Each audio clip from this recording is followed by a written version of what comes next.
What do you mean, that free will that you have? Like you have the eyes and you have the picture in front of you. You can either close or open. You can, if you want to see, you can see. If you don't want to see, you can close it. But with the ears, you have no freedom. Just the sound just comes and hits into your ears. There is no natural closing for the ears. Okay, you may put the plug and say, I don't want to hear or something. So is there any natural, the ear, does it shut off? No.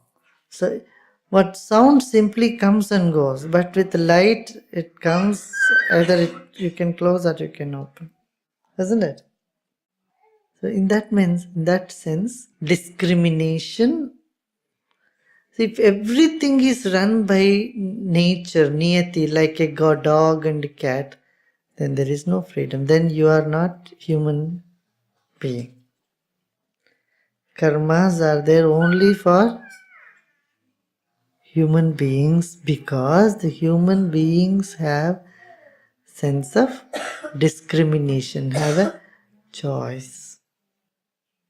You cannot say that, see, when food is kept in front of you, you cannot say, oh, I had no choice, I had to eat all the food.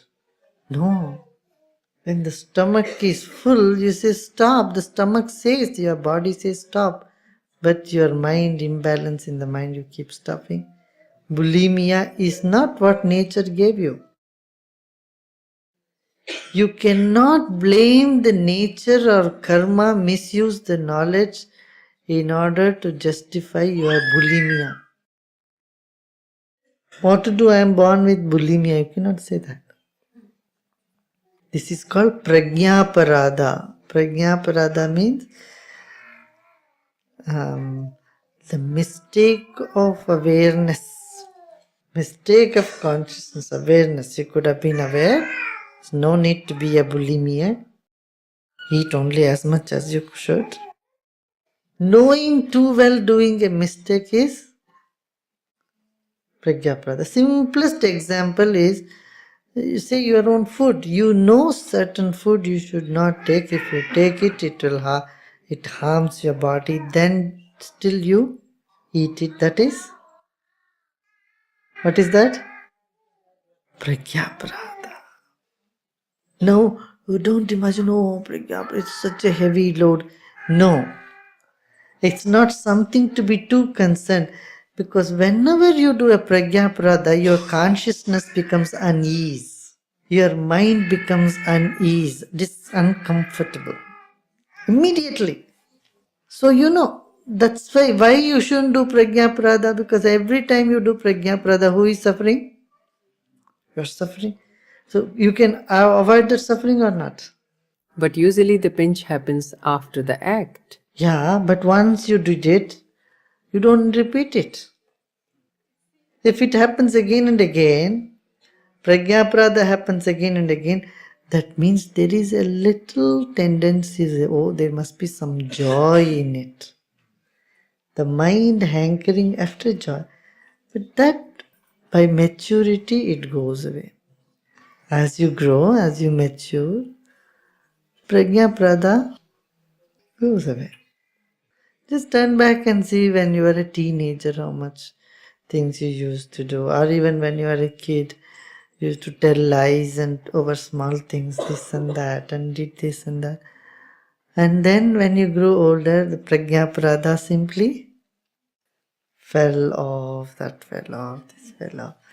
All that which is, irritating you, you simply drop it. That's a sign of growth. That's why when children make do some aparada, do some mistake, it says it's not sthita pragya. It means the pragya in the child is not established still.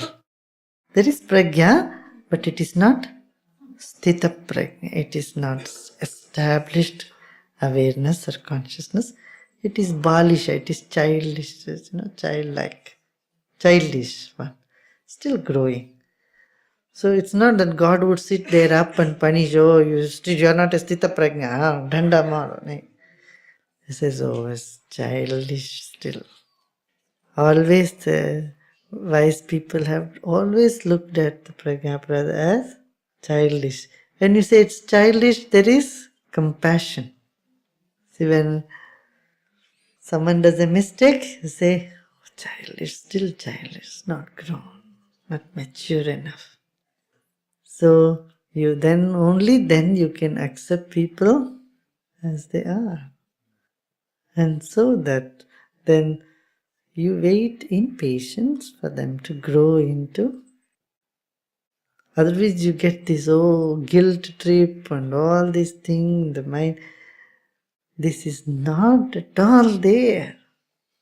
Mistakes happen because consciousness is not yet mature enough, not stabilized enough, doesn't know the truth.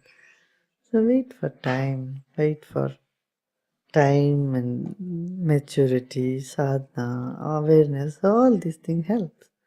Sitting and listening this satsang, this is jnana. This jnana yoga helps. Helps or not? Again and again jnana yoga helps. Bhakti yoga helps. Devotion, sinking, being totally in love. It helps. And karma yoga helps when you are dedicating, putting yourself 100% into your service. It helps. That's how yoga, this yoga takes you beyond sorrow, misery. Heyam dukkham anagatam. It stops the sorrow before it comes to you. What does yoga do? Stops the sorrow before it arises. Heyam dukkham anagatam. The sorrow, misery which has not yet come is arrested even before it comes to you. That is the effect of this. This is also an action, karma,